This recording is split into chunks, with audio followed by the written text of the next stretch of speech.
Around 5 years ago, we started a journey to find man's best friend, where the rules were always extremely simple. Obtain the bloodhound pet, starting on a fresh level 3 Ironman account. Throughout our journey, we've come far, unlocking every clue tier, with a few extra surprises along the way. We've also obtained every single item required for clues on the account, and have currently cracked open over 400 master caskets. But despite all that progress, we still don't have the bloodhound, so our journey isn't quite done yet. Hey, how's it going, guys? And welcome back to episode number 82 of my Clue Scroll Ironman series, Hound Hunt. Oh man, I cannot tell you guys just how good it feels to finally be saying those words again after it's been over 2 years since the last episode. So, to address the elephant in the room, where have I been? Well, I think the easiest answer that I can give to that is that I was actually feeling pretty burnt out towards the end of the last episode. And as some of you guys might remember, I did actually catch a really nasty case of COVID, which knocked me out of action for about a month or so. And that combined with quite a few changes to my real life just didn't really put me in the right headspace for creating content. But with that said though, I did always know that I was going to come back. So after moving, starting a new job, and traveling around Asia for 3 or 4 months, I think it's finally about time the channel gets a couple new uploads. Oh, and if you're wondering about the channel name change, I did always want to swap eventually, as most people do refer to me as either Polv or Polvy, so I figured now would probably be the best time to make that change. And so now that catch-up is out of the way, luckily for you guys, I have actually been recording clips on the good old Clue Seeker for the past 2 years now, and trust me when I say, I don't think you guys are quite ready for what's about to come in today's episode. But before we fly back 2 years in the past, here were the stats and the playtime of the account at the very end of that last episode. And if any of you guys remember, because trust me, I definitely didn't, and I had to go back and rewatch the last episode, we were trying our luck out at TOA, which had only just recently released. So I can't lie, I did feel like a massive noob still having the regular Avers assembler, so I thought I'd quickly knock out a 350 run and pick up the Missouri crafting kit real quick. Ah, there we go, that is so much better. So when I was absolutely dying from COVID about a month ago, the only real thing that I felt like doing on the game was hopping around and catching a couple of crystal imps, and I've still actually got over 100 in the bank, so hopefully we can get a few more elite clues. But anyway, here's the first clue of the episode, Master Clue 438. And you know what, not too shabby, couple alcohols, couple resources, can't complain really. Master Clue 439, and what the hell, that is a very fat stack of purple sweets. Here's Master Clue 440, and that is a very empty clue. Where the hell is the rest of my stuff? Alright, so I've only got a few crystal imps left in the bank now, so I reckon this is the last Master Clue for now, and then it's back to TOA. But here we go guys, here is Master Clue 441, and it is equally as smelly as the last one. Hey, let's go. That is exactly what I like to see. Only a few runs back and there is our third purple here at TOA. And so far, we've had both the Fang and the Missouri body, so I'm happy to get literally any new unique here. Oh, okay. The Missouri mask, not too shabby at all. But you do know what this means, guys, and I've just remembered this actually. In order to fortify this thing, I do need to break down a piece of my Armadyl, and I'm not going to break down my Armadyl chain skirt as I don't have a spare one, and I'm also not going to break down my Armadyl helmet either because we do need it for the follow the bar clue step. So with that said, it looks like we're back to pay Cree a little visit until we do get any piece of Armadyl. But I gotta say, our luck has been pretty on point so far at TOA. That is 100 runs in total now for 3 uniques. I don't think I've done a single kill over at Cree since getting our Armadyl helmet back in the day, and I'm pretty sure back then I was using chins for the majority of my kills, whereas now I am going to be using the stand under method using the T-bow, which should be quite a bit faster. So we're starting out just over 400 KC, and the drop rate for any non-specific piece of Armadyl is a 1 in 127, so fingers crossed this isn't too long of a grind. And I really hope I don't regret this, but I remember when we did do that initial Armadyl helmet grind, I did actually get a dupe Armadyl plate body, and I dropped it over to the main for some bonds. So yeah, I really hope we're not here for too long, because obviously I could have broken that spare body down. Well, it might have come from a minion, but we're nearly 100 KC into the grind now, and that is our first somewhat interesting drop. That is Godsword Shard 2, number 7 now. Not that we need these at all, but I guess it is good to see some drops. But a few kills later, and there's another Godsword Shard. There's 500 Cree KC, and another Shard 1. Oh man, the regular Cree drops are honestly so depressing. But that is 130 KC into the grind now, which officially means we are over the rate for any Armadyl piece, and it also means I can officially start complaining now. Oh my god, you actually can't make this up. So I just traded in an elite to Watson that I got from Cree for a master clue, and the very first step of that clue is the Follow the Bard Armadyl helmet step. So I don't know if that's some sort of sign or something, but what are the chances of that? Alright, let's see if our luck on this clue is any better than our Cree luck. And unfortunately, it is most certainly not. And there's 600 Cree KC. I can't lie guys, this grind is starting to get a little bit long now. Oh no, I saw the beam and got excited, but at least that's some free construction XP. Oh my god, please set me free. I'm actually so over this grind. There is 700 Cree KC now. Oh dear, I got trolled by the beam again. And it might not be an Armadyl item, but at least that is a little bit of content. That is our second elite clue of the grind so far. Come on, Casket, I've had a rough few days. Please cheer me up. Oh, that is pretty damn awful. I'm pretty sure that's like our millionth pair of Boots of Darkness now. No way! Yes, it's over! Oh my god, it exists! That was like 350 Armadyl KC for a single item. What an absolute joke. Oh man, I'm so relieved right now. But guys, please remind me to never ever drop anything over to my main again and just hoard any dupes that I have, because that was so painful. Alright, let's not waste any more time. Let's break this bad boy down into 3 Armadillion plates, which we can use on the Missouri mask. And there we go. After 345 Cree KC, there is our fortified Missouri mask, which actually looks so cool. And as much as I should probably go and test out this new Missouri mask back over at TOA, after that absolutely horrible Armadyl grind, I am feeling pretty burnt out. So I think I am going to treat myself to some various AFK activities for a little while. So first up on the AFK list, there is 91 fletching. So with a Dragon Fruit Pie, I can finally boost up and make these Dragon Darts that have been sitting in the bank for years now. So I'm pretty sure that level from 95 to 96 was entirely from catching Crystal Imps. So it took about 150 Crystal Imps to get this elite for this master, so let's see if it was worth it. And okay, another Torture Ornament Kit on Master Clue 444. I mean, we do have one of those already, but I'll never say no to a free 3 mil bank value. So that is our 4th one in total now, and as much as I probably should just drop this over to the main, I am absolutely terrified to drop anything off of the Ironman now. And next up AFK-wise, there is level 90 Woodcutting coming in, which you know what that means guys. We're about to get a lot more AFK over at the Redwoods. And also guys, there's technically another Master Clue requirement where we don't need to boost up anymore. Not that using the Dragon Axe spec was particularly taxing, but it does still feel good. Okay, so I might have been enjoying this AFK life a little bit too much at the Redwoods, as we're up to 97 Woodcutting now, but as you can see from the chat box, we did just get our second roll on the Beaver Pet. And you guys can probably guess what's coming up next. This feels very bittersweet as I do not want to leave this place, but there we go, there is level 99 Woodcutting, which is our 11th 99 on the Clue Seeker now. And luckily from all that AFKing, we have managed to save ourselves up 6 Master Caskets from all of the clues that I got from level 90 to 99 Woodcutting. So let's see if we get anything decent. Starting off with another Samurai Casa and a couple Dragon items, not too bad.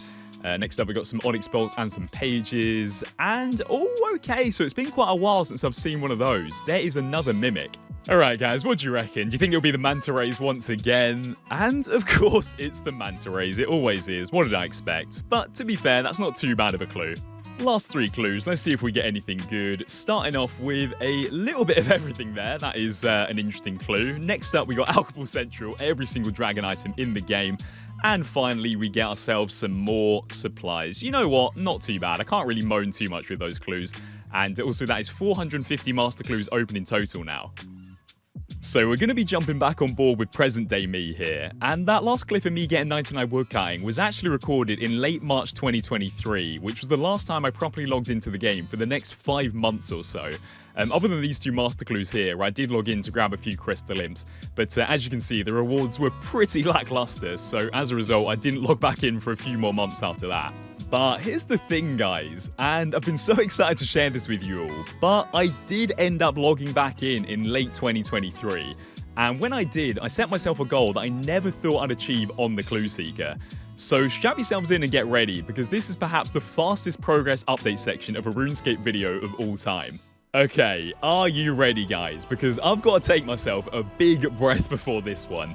Okay, here we go. 90 prayer and 125 combat, 99 construction, Tome of Fire from Wintertodd, Temple of the Eye quest done, equal Hydra Pet before both the leather and the claw, Jar of Chemicals number 2, Hydra Leather finally on 1395 KC, 98 prayer and 126 combat, 2,200 total level, not 1, not 2, but 3 Pharoceptors in a single day, 99 Slayer but still no Hydroclaw, 99 prayer, 99 firemaking, 99 Hunter, Abyssal Needle, 99 fletching, 99 thieving, 99 fishing, 99 mining, Rift Guardian Pet ZMI, 99 smithing, Abyssal Lantern, 99 runecrafting, 99 agility, and maxed total level.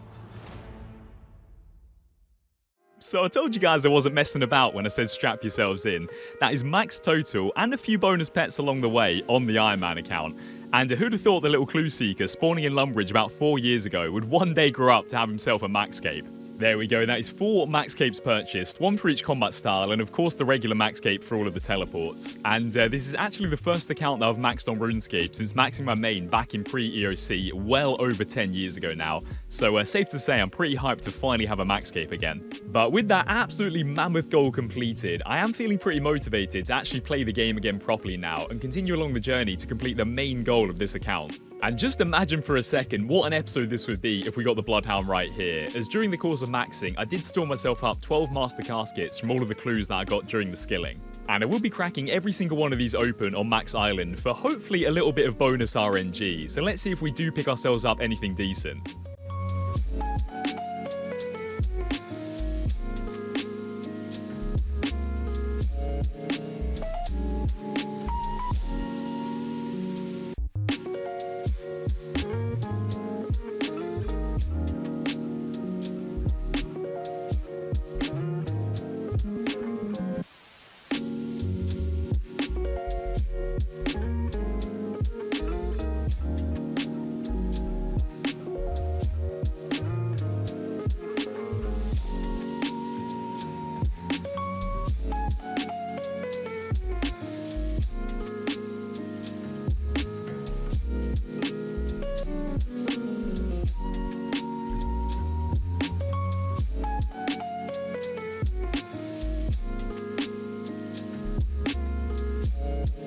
Well, no bloodhound in sight, but we did pick up a few nice uniques from those clues, so I can't be too upset with that.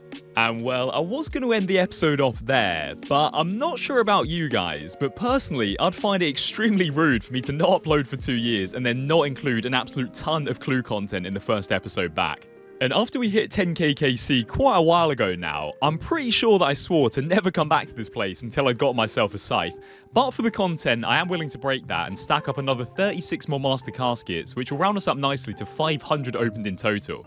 And there we go, it has been broken. There is 10,001 KC, and I can't lie, that looks extremely unsatisfying. You know what isn't unsatisfying though? Since the last time we were here, there's some new ring tech that's come out where effectively you can skip the phase where Sarachnis covers you in webs, meaning that if we do time it right with our Ring of Stone, we'll never have to take off prey melee or miss any hits. Man, where was this tech 10,000 KC ago? But oh well, I guess better late than never. And with some of our new upgrades, we'll be able to stay for a lot longer trips and also kill Sarachnis quite a bit quicker now. Oh wow, that was fast actually. So we're only a few master clues into the grind so far, and there is one of the 2 master steps that got added into the game while we were busy maxing. And this one isn't too bad as it's only locked behind 1 quest, and obviously we do have the hunter level. But the other one is actually going to take quite a long time whenever we do get it in a clue. There's Children of the Sun done, and even though that was only a quick quest, it does feel pretty good to get locked behind clue steps again, just like it did in the good old days. 1,000 kills into the grind so far, and we're sitting on 14 elite clues, which is a little bit overrate, but it's not too bad, I guess.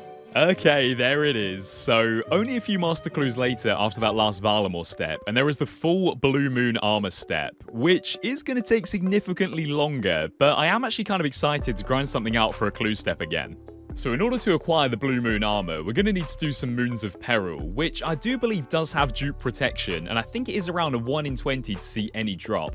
So factoring in all the other sets, I think it should take us around 200 to 250 KC on rate for the full Blue Moon set. Moons of Peril is locked behind a few quests though, so first up there is Twilight's Promise done, and Perilous Moons done. Hey, you know what? Moons of Peril is actually pretty fun. I mean, it's not particularly challenging, but I don't think I'll mind this clue step grind at all.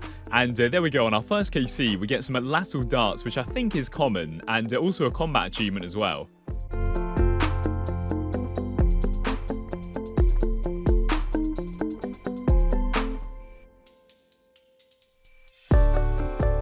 Okay, so it might not be a piece of Blue Moon, but there is our first unique, the Blood Moon Helm. And I know that I could just do the Blue Moon boss over and over to stop rolling the other sets, but to be honest, I'm actually really enjoying this so far, so I don't really mind picking up pieces of the other sets at all. Oh, okay, only 2 chests later, and there is our second unique, the Eclipse Moon Helm. Hey, and there we go, 39 KC for the Blue Moon Spear, so that is 1 out of 4 pieces that we need for the clue step.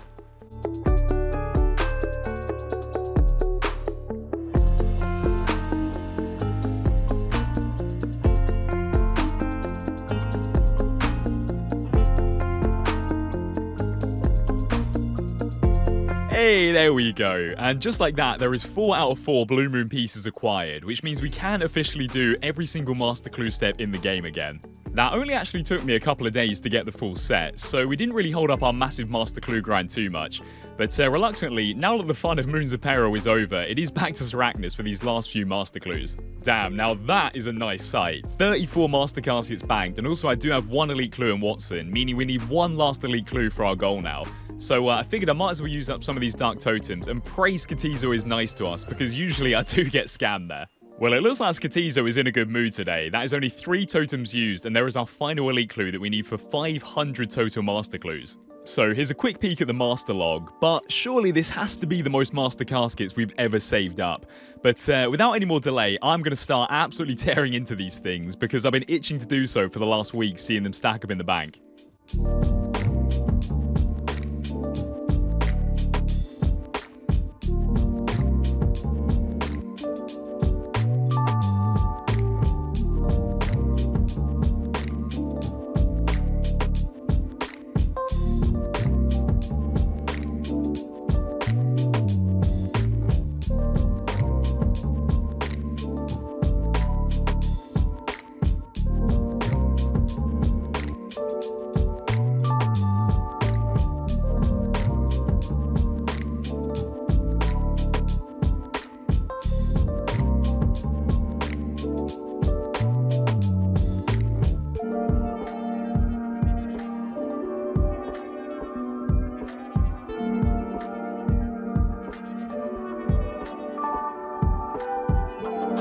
I mean, not the worst opening there, but to be fair, I did expect a little bit more from 36 master caskets. And also, to not get a single mimic from all of those is pretty criminal. But at least we did cross off our last common master clue unique by snagging the fancy tiara.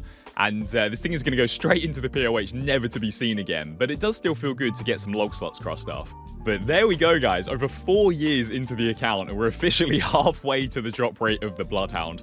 But now that we are maxed, there's not really too many other things to focus on other than PVM, so hopefully it won't take us another 4 years to open the next 500.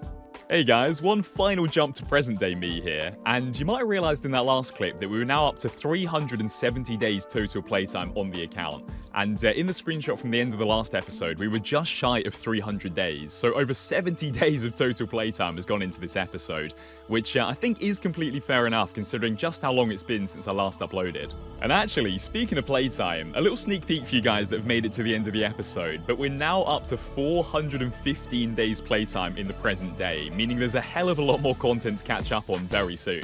But with all that said, I think that is it for today's episode. And as always, I really do hope you guys have enjoyed this one.